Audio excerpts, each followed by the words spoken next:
എന്നെക്കൊണ്ട് കഴിയുന്ന വിധത്തിൽ ഞാൻ എൻ്റെ ദശാംശങ്ങളും കാര്യങ്ങളെല്ലാം കൊടുത്ത് ഒരു സിസ്റ്റർ ത്രൂ ചാരിറ്റി ചെയ്യുന്നുണ്ട്.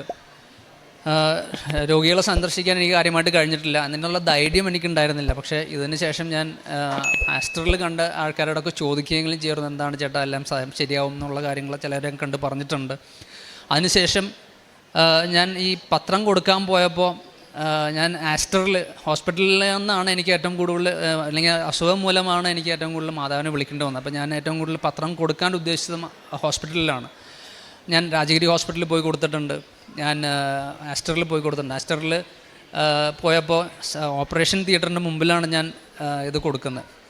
അപ്പോൾ അവിടുത്തെ ഒരു ചേട്ടൻ എന്നെ നോക്കി ഏറ്റവും മോശമായ രീതിയിൽ, ഇതിവിടെ സയൻസ് ആൻഡ് ടെക്നോളജിയാണ് നടക്കുന്നത്, ഇതിൻ്റെ ഇതൊന്നുമല്ല എന്ന് പറഞ്ഞിട്ട് കണ്ട വാക്കുകളെല്ലാം എന്നെ പ്രയോഗിച്ചു. അപ്പോൾ ഞാനും ഇത്തിരി ഷോർട്ട് ടെമ്പേർഡാണ്, ഞാനും തിരിച്ച് പറയണം എന്ന് വിചാരിച്ചു. പിന്നെ ഞാൻ പറഞ്ഞു കയ്യിൽ പത്രം വെച്ചിട്ട് ഞാനെങ്ങനെ ഇതെല്ലാം പറയാം, ചിലപ്പോൾ ഈ ഒരു സഹനമായിരിക്കും കർത്താവിനിൽ നിന്ന് ഉദ്ദേശിക്കുന്നത് എന്ന് പറഞ്ഞിട്ട് ഞാനത് അവിടെ കൊടുത്തില്ല, ഞാൻ അപ്പുറത്ത് കൊടുത്തു.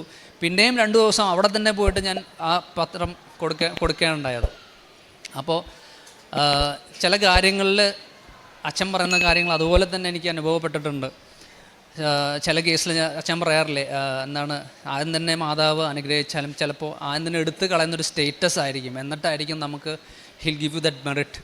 അപ്പോൾ ആ കൃപ ഉണ്ടാകാനായിട്ട് ചിലപ്പം സ്റ്റേറ്റസ് എടുത്ത് കളയുമെന്ന് അച്ഛൻ പറഞ്ഞിട്ടുണ്ടായിരുന്നു. എനിക്കത് അനുഭവമുണ്ട്.